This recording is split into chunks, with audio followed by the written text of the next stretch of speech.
Okay, when I say cut, we're gonna cut through these houses. We all remember that sound, the alley, the whistle, that shotgun.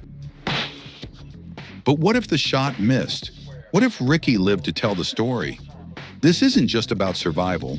This is about what survival costs. Would he have made it to USC? Would Doughboy still be alive? Would Trey become a politician or a prisoner? Would Compton be different if just one brother got to cross the finish line? Because Ricky Baker wasn't just a football star, he was potential. Interrupted. But today we're rewriting that script. This is the story of what happens when Ricky lives.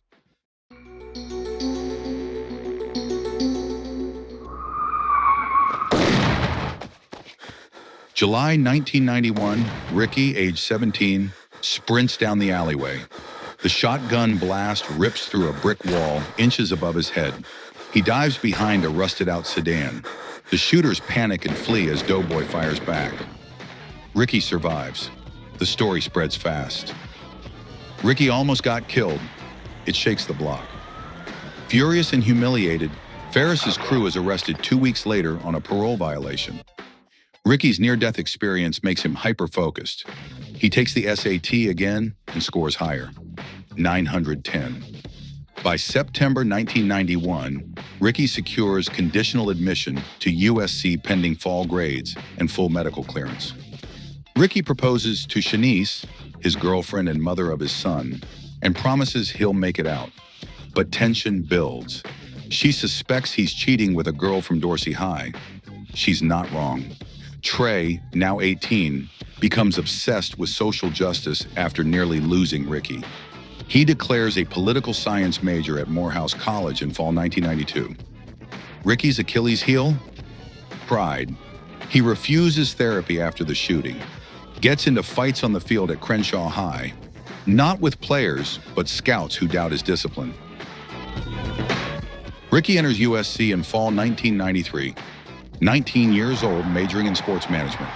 He joins the practice squad as a walk-on running back. Doesn't start, but earns praise for raw power. Doughboy, age 20, spirals further into gang life. His crew becomes a dominant local faction. By 1994, he's moving product from South Central to Inglewood. Trey interns for Representative Maxine Waters in D.C. and helps write policy memos on youth violence. 1995. Ricky gets suspended for 2 games after punching a white coach who calls him a charity case. He begins mentoring local black kids through a USC outreach program. This earns him a minor feature in Jet magazine, 1996. 1997. Shanice leaves him after discovering another affair. Custody battle begins. 1998. Ricky narrowly avoids a drug scandal. One of his old friends is arrested with coke in a car registered to Ricky's name. USC buries it. 1999. A tabloid surfaces claiming Ricky fathered a second child with a USC cheerleader. He denies it, but quietly pays support. 2000, at age 26, Ricky is signed to a minor league football team, the San Jose SaberCats, AFL. Never hits the NFL. Knee injuries cut his career short by 2004. Hosts a local sports radio show, From the Block to the Bowl, gains cult status in LA, becomes a vocal critic of the NFL's treatment of black athletes. Speaks out against police brutality after Oscar Grant's killing in 2009. 2005, arrested for DUI. A TMZ video shows him calling LAPD legal gangbangers. 2007, biopic rights to his life are optioned by Fox Searchlight, then canceled after a domestic violence allegation, never proven. 2009, enters rehab for painkillers.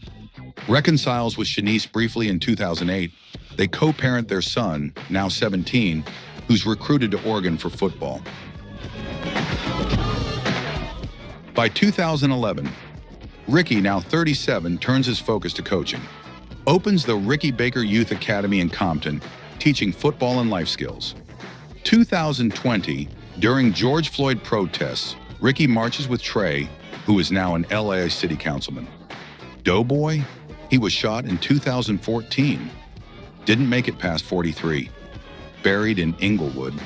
Ricky in 2025, age 51, knee brace, gray in his beard, but proud. His son, now 34, is a defensive coordinator at UCLA. Ricky works with formerly incarcerated youth, offering second chances he once took for granted. Legacy. Never made it to the NFL, never became a star, but he survived, grew, repented, raised a son, changed lives. So Ricky didn't die that day. But survival isn't always a happy ending. Turned on the TV this morning. Had this shit on about living in a violent world. Showed all these foreign places. Started thinking, man, either they don't know, don't show, or don't care about what's going on in the hood. Sometimes it's the harder path. He stumbled. He cheated. Shit just goes on. He failed more than once. But he also learned. Next thing you know, somebody might try to smoke me. Grew, raised a son, buried a brother, and in a world that doesn't let black men grow old, Ricky did. We all gotta go sometime, huh? This version of his life, it's not perfect, but it's real. Now it's your turn. You still got one brother left, man. What would you have done if you were Ricky? Would you have made it out? Or would the streets have pulled you back? Hit the comments and tell us what you think. And if this story hit different, like this video, share it with someone who needs to hear it, and hit subscribe to join us for more Reelz rewrites, where we honor the legends and imagine the lives that could have been. Because sometimes, survival is the revolution.